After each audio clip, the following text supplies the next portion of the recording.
ಅಡಿಯೇನ್ ರಾಮಾನುಜದಾಸನ್. ಕಲಿಯುಗದಲ್ಲಿ ವೈಕುಂಠದಿಂದ ಬಂದು ನೆಲೆ ನಿಂತಿರುವ ಶ್ರೀ ಶ್ರೀನಿವಾಸನ ದರ್ಶನ ಪಡೆಯಲು ತಿರುಮಲೆಗೆ ಹೋದರೆ ಒಂದು ಸುಂದರವಾದ ಊರನ್ನು ನೋಡ್ತೀವಿ.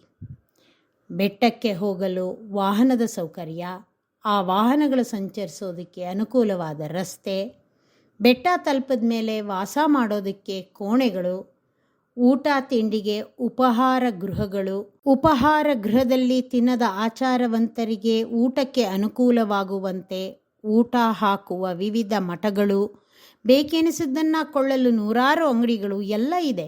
ನಾವು ಯಾವುದೇ ಒಂದು ಊರಿನಲ್ಲಿ ಕಾಣಬಹುದಾದ ಸಕಲ ಸೌಕರ್ಯಗಳನ್ನೂ ಮಲೆ ಮೇಲೆ ಕಾಣಬಹುದು. ಆದರೆ 1000 ವರ್ಷದ ಹಿಂದೆ ಪ್ರಯಾಣವೇ ಕಷ್ಟಕರವಾಗಿತ್ತು. ಅದರ ಮೇಲೆ ತಿರುಪತಿ ಬೆಟ್ಟದ ಮೇಲೆ ಹೋಗೋದು ಎಂದರೆ ಒಂದು ಸಾಹಸವೇ ಸರಿ. ಬೆಟ್ಟ ಹತ್ತಲೂ ದಾರಿ ಅಂತ ಏನೂ ಇರಲಿಲ್ಲ, ದಾರಿ ಮಾಡ್ಕೊಂಡು ಹತ್ತಬೇಕಿತ್ತು. ಅದರೊಂದಿಗೆ ಬೆಟ್ಟ ಪ್ರದೇಶವು ಮರಗಿಡಗಳಿಂದ ಆವೃತವಾಗಿದ್ದರಿಂದ ಕ್ರೂರ ಮೃಗಗಳು ವಾಸಿಸ್ತಿದ್ವು. ಬೆಟ್ಟದ ಮೇಲೆ ಹೋದ ನಂತರ ಸಹ ಜೀವನಾಧಾರ ವಸ್ತುಗಳು ಸಿಗ್ತಿರಲಿಲ್ಲ. ಒಂದೋ ತಾವೇ ಬೆಳ್ಕೋಬೇಕಿತ್ತು, ಇಲ್ಲ ಕೆಳಗೆ ಬಂದು ಊರುಗಳಲ್ಲಿ ಖರೀದಿಸಬೇಕಿತ್ತು. ಜನಸಂಚಾರವೂ ಕಮ್ಮಿ ಇತ್ತು. ಯಾರಾದರೂ ತಿರುಪತಿಗೆ ಹೋಗಬೇಕು ಅಂದರೆ ಅದು ಕಷ್ಟದ ಕೆಲಸವೇ ಆಗಿತ್ತು. ಇಂತಹ ಪರಿಸ್ಥಿತಿಯಲ್ಲಿ ಒಮ್ಮೆ ರಾಮಾನುಜರು ತಿರುವಾಯ್ಮೊಳಿ ಪಾಠ ಮಾಡ್ತಿದ್ದಾಗ ಅವರಿಗೆ ಶ್ರೀನಿವಾಸನಿಗೆ ನಿತ್ಯ ಪುಷ್ಪ ಕೈಂಕರ್ಯ ನಡೆಯುವಂತೆ ಮಾಡಬೇಕು ಅನ್ನಿಸ್ತು. ಆಗ ಅವರು ತಮ್ಮ ಶಿಷ್ಯರನ್ನು ಕುರಿತು, ನಿಮ್ಮಲ್ಲಿ ಯಾರಾದರೂ ತಿರುಪತಿಗೆ ಹೋಗಿ ದೇವರಿಗೆ ಪುಷ್ಪ ಕೈಂಕರ್ಯ ಮಾಡ್ತೀರಾ ಅಂತ ಕೇಳಿದಾಗ ಯಾರೂ ಮುಂದೆ ಬರಲಿಲ್ಲ. ಎಲ್ಲರಿಗೂ ಅದು ಕಷ್ಟದ ಕೆಲಸ ಅಂತ ಗೊತ್ತಿದ್ರಿಂದಲೇ ಯಾರೂ ಮುಂದೆ ಬರಲಿಲ್ಲ.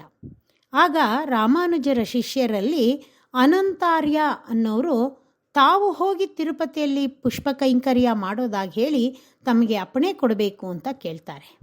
ಆಗ ರಾಮಾನುಜರು ಸಂತೋಷದಿಂದ ಅನಂತಾರ್ಯರನ್ನು ಆಣ್ಪಿಳ್ಳೈ ಅಂತ ಕರೀತಾರೆ, ಅಂದರೆ ಪುರುಷ ಅಂತ ಅರ್ಥ. ಅನಂತಾಳ್ವಾನ್ ಕರ್ನಾಟಕದ ಶ್ರೀರಂಗಪಟ್ಟಣದ ಬಳಿ ಇರುವ ಕಿರುಂಗೂರ್ ಅನ್ನೋ ಗ್ರಾಮದಲ್ಲಿ ಹುಟ್ಟಿದವರು. ಆದರೆ ರಾಮಾನುಜರಿಂದ ಆಕರ್ಷಿತರಾದ ಅವರು ರಾಮಾನುಜರು ಆಗ ಇದ್ದ ಕಾಂಚೀಪುರಕ್ಕೆ ಬರ್ತಾರೆ. ರಾಮಾನುಜರ ಶಿಷ್ಯರಾಗ್ತಾರೆ. ರಾಮಾನುಜರಿಂದ ಅಪ್ಪಣೆ ಪಡೆದ ನಂತರ ಅನಂತಾಳ್ವಾನ್ ತಿರುಪತಿಗೆ ಹೊರಡ್ತಾರೆ. ಅವರು ಅವರ ಹೆಂಡತಿ ಇಬ್ಬರು ತಿರುಪತಿ ತಲುಪ್ತಾರೆ. ಅಲ್ಲಿ ಸರಿಯಾದ ಜಾಗ ಆರಿಸಿ ನೆಲವನ್ನು ಮಟ್ಟ ಮಾಡಿ ಹೂಗಿಡಗಳನ್ನು ಬೆಳೆಯೋದಕ್ಕೆ, ಮರಗಳನ್ನು ಬೆಳೆಸೋದಕ್ಕೆ ಅನುಕೂಲ ಮಾಡ್ಕೋತಾರೆ. ಆದರೆ ಮರಗಿಡಗಳಿಗೆ ಅತಿ ಅವಶ್ಯವಾದ ನೀರಿಗೆ ಯಾವುದೇ ಅನುಕೂಲವಿಲ್ಲದ ಕಾರಣ ಒಂದು ಕೊಳ ಕಟ್ಟೋ ಕೆಲಸನೂ ಆರಂಭಿಸ್ತಾರೆ. ಅನಂತಾರ್ಯರು ಮಣ್ಣು ಕೆತ್ತಿ ಅದನ್ನು ಮಂಕರಿಯಲ್ಲಿ ತುಂಬಿ ಕೊಡೋದು, ಅವರ ಪತ್ನಿ ಅದನ್ನು ತಗೊಂಡು ಹೋಗಿ ದೂರದಲ್ಲಿ ಸುರಿದು ಬರೋದು, ಹೀಗೆ ಕೆಲಸ ಹಂಚಿಕೊಂಡು ಕೊಳ ಕಟ್ಟೋ ಕೆಲಸ ಶುರು ಮಾಡ್ತಾರೆ. ಆ ಸಮಯದಲ್ಲಿ ಅವರ ಪತ್ನಿ ಗರ್ಭಿಣಿಯಾಗಿರ್ತಾರೆ. ಅನಂತಾರ್ಯರು ಮಣ್ಣು ತುಂಬಿ ಕೊಟ್ಟಾಗ ಅದನ್ನು ತೆಗೆದುಕೊಂಡು ಹೋಗಿ ಸುರಿದು ಬರೋದಕ್ಕೆ ಅವರಿಗೆ ಕಷ್ಟ ಆಗ್ತಾ ಇರುತ್ತೆ. ಆ ಸಮಯದಲ್ಲಿ ಶ್ರೀನಿವಾಸನಿಗೆ ಅವರ ಮೇಲೆ ಕರುಣೆ ಬಂದು ಒಂದು ಚಿಕ್ಕ ಹುಡುಗನ ಹಾಗೆ ಬಂದು ಅನಂತಾಳ್ವಾನ್ ಅವರಿಗೆ ಸಹಾಯ ಮಾಡೋದಾಗಿ ಹೇಳ್ತಾನೆ. ಆದರೆ ಗುರುಗಳ ಆಜ್ಞೆಯಂತೆ ದೇವರ ಕೈಂಕರ್ಯ ಮಾಡುತ್ತಿರೋದ್ರಲ್ಲಿ ಯಾರಿಗೂ ಪಾಲ್ಕೊಡೋದಕ್ಕೆ ಇಷ್ಟ ಇಲ್ಲದೆ ಇರೋ ಅನಂತಾಳ್ವಾನರು ಆ ಹುಡುಗನ ಸಹಾಯವನ್ನು ನಿರಾಕರಿಸಿಬಿಡ್ತಾರೆ. ಆ ಹುಡುಗ ಮತ್ತೆ ಮತ್ತೆ ಬಂದು ಕೇಳಿದ್ರೂ ಅನಂತಾಳ್ವಾನ್ ಒಪ್ಪೋದಿಲ್ಲ.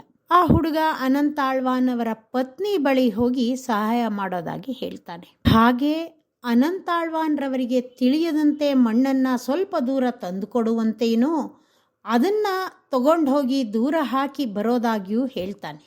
ಆಕೆ ಅದಕ್ಕೆ ಒಪ್ಕೊಂಡು ಗಂಡ ಕೊಟ್ಟ ಮಣ್ಣಿನ ಮಂಕರಿಯನ್ನು ತಗೊಂಡು ಬಂದು ಹುಡುಗನಿಗೆ ಕೊಡ್ತಾಳೆ. ಅವನು ಅದನ್ನು ತಗೊಂಡು ಹೋಗಿ ದೂರ ಹಾಕಿ ಬರ್ತಾನೆ.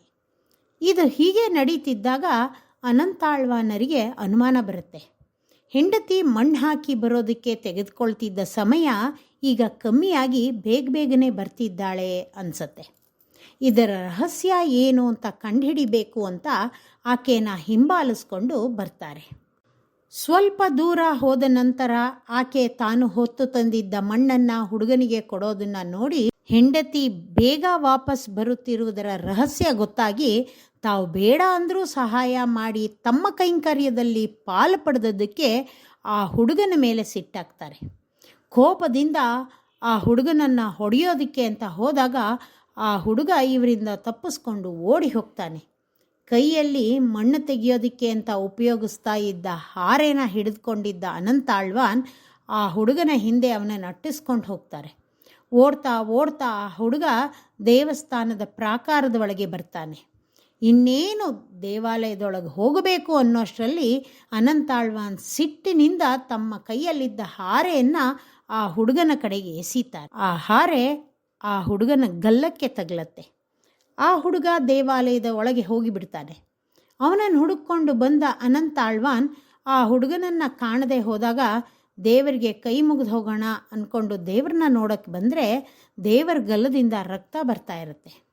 ಆ ಕ್ಷಣದಲ್ಲೇ ಅನಂತಾಳ್ವಾನ್ ಅವರಿಗೆ ನಡೆದದ್ದೇನು ಅಂತ ಅರ್ಥ ಆಗಿ ಹೋಗುತ್ತೆ. ಆ ತಕ್ಷಣವೇ ದೇವರ ಗಲ್ಲಕ್ಕೆ ಕರ್ಪೂರ ಹಚ್ಚಿ ಒತ್ತಿ ಹಿಡಿದು ತಪ್ಪಾಯಿತು, ತಿಳಿದೇ ಮಾಡಿದ ಅಪರಾಧವನ್ನು ಕ್ಷಮಿಸು ಅಂತ ಬೇಡ್ತಾರೆ. ಅನಂತಾಳ್ವಾನ್ ಅವರ ಭಕ್ತಿ ಬಗ್ಗೆ ಅರಿವಿದ್ದ ದೇವರು ಅವರನ್ನು ಕ್ಷಮಿಸಿ ಇನ್ನು ಮುಂದೆ ಈ ಕರ್ಪೂರವನ್ನು ಯಾವಾಗಲೂ ಧರಿಸುವುದಾಗಿ ಹೇಳಿ ಅವರನ್ನು ಆಶೀರ್ವದಿಸಿ ಕಳಿಸ್ತಾನೆ. ಇಂದಿಗೂ ಶ್ರೀನಿವಾಸನ ಗಲ್ಲಕ್ಕೆ ಪ್ರತಿದಿನವೂ ಕರ್ಪೂರ ಹಚ್ತಾರೆ. ಹಚ್ಚಿದ ಕರ್ಪೂರ ತೆಗೆದಾಗ ಅದನ್ನು ಕಾಯಿಲೆಗಳನ್ನು ವಾಸಿ ಮಾಡುವ ಔಷಧದಂತೆ ಪ್ರಸಾದವಾಗಿ ನೀಡ್ತಾರೆ.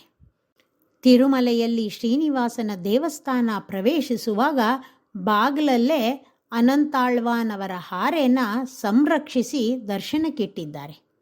ಅನಂತಾಳ್ವಾನ್ ತಿರುಪತಿಯಲ್ಲಿ ಮಾಡಿದ ಹೂತೋಟಕ್ಕೆ ರಾಮಾನುಜ ಅಂತ ಹೆಸರಿಡ್ತಾರೆ.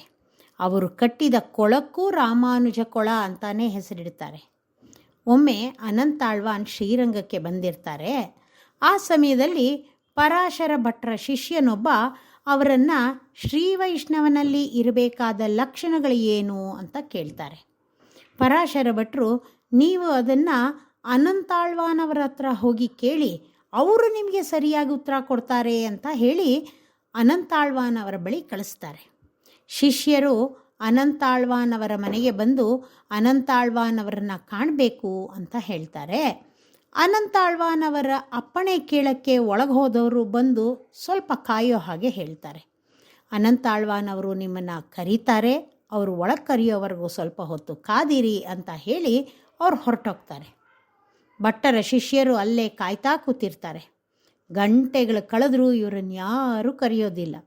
ಕಾದು ಕಾದು ಬಸವಳಿದು ಹೋಗಿರ್ತಾರೆ.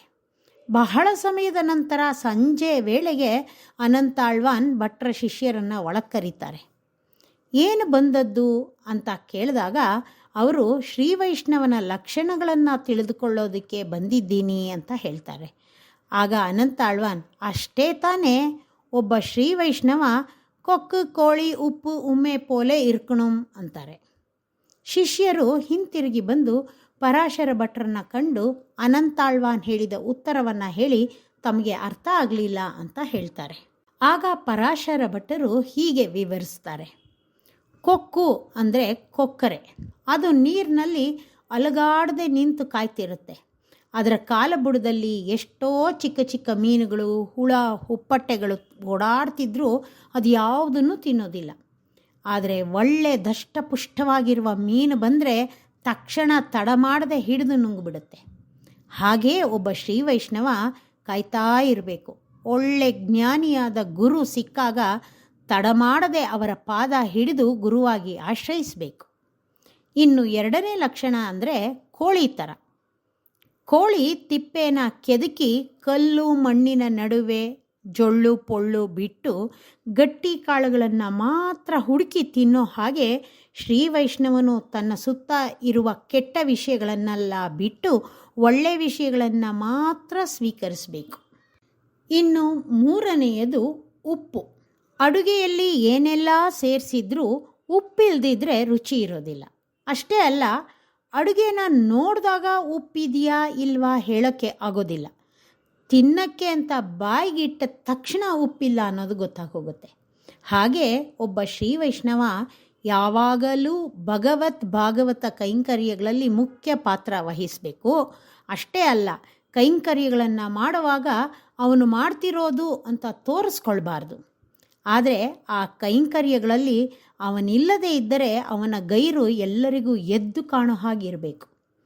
4ನೇದು ಹೇಳುವ ಮೊದಲು ನೀವು ಹೋದಾಗಿನಿಂದ ನಡೆದ ಎಲ್ಲ ವಿಷಯ ಹೇಳಿ ಅಂತ ಕೇಳ್ತಾರೆ. ಅವರು ಎಲ್ಲ ಹೇಳಿ ತಾವು ಸಂಜೆಯವರೆಗೂ ಕಾದ ವಿಷಯವನ್ನೂ ಹೇಳ್ತಾರೆ. ಆಗ ಭಟ್ರು ಅವರಿಗೆ ಹೇಳ್ತಾರೆ, ಉಮ್ಮೆ ಪೋಲೆ ಅಂದರೆ ನಿಮ್ಮ ಹಾಗೆ ಇರಬೇಕು ಅಂತ. ಅಂದರೆ ನೀವು ಗರ್ವವಿಲ್ಲದೆ, ಅಸಹನೆ ತೋರಿಸದೆ ಸಹನೆಯಿಂದ ಅವರಿಗಾಗಿ ಕಾದ್ರಿ. ಅದೇ ರೀತಿ ಶ್ರೀ ವೈಷ್ಣವನಲ್ಲಿ ಗರ್ವ ಇರಬಾರ್ದು, ಹಾಗೂ ಸಹನೆ ಹೆಚ್ಚಾಗಿರಬೇಕು ಅಂತ. ಈ ರೀತಿ ಭಟ್ಟರಿಂದ ವಿವರಣೆ ಸಿಗುತ್ತೆ.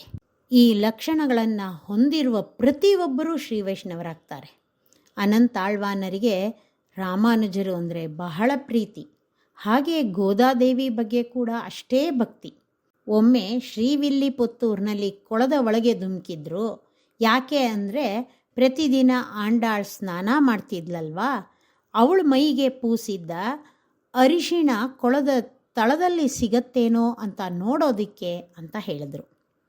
ತಿರುಪತಿಯ ದೇವಸ್ಥಾನದಲ್ಲಿ ಮೂಲವರ ಸನ್ನಿಧಿಯಲ್ಲಿ ಇರುವ ಶಟಾರಿಗೆ ಶಟಗೋಪ ಅಂತ ನಮ್ಮಾಳ್ವಾರವರ ಹೆಸರಿದ್ದರೆ, ರಾಮಾನುಜರ ಸನ್ನಿಧಿಯಲ್ಲಿ ಇರುವ ಶಟಾರಿಗೆ ಅನಂತಾಳ್ವಾನ್ ಅಂತ ಹೆಸರು. ಅನಂತಾಳ್ವಾನ್ ರಾಮಾನುಜ ಚತುಶ್ಲೋಕಿ, ಗೋದಾ ಚತುಶ್ಲೋಕಿ ಅಂತ ಇಬ್ಬರ ವೈಭವವನ್ನು ಬರೆದಿದ್ದಾರೆ. ಅನಂತಾಳ್ವಾನ್ ತಿರುವಾಡಿಪುರದ ಶುಭ ದಿನದಂದೇ ಪರಮಪದ ಸೇರ್ತಾರೆ. ಶ್ರೀಮತೆ ರಾಮಾನುಜಾಯ ನಮಃ.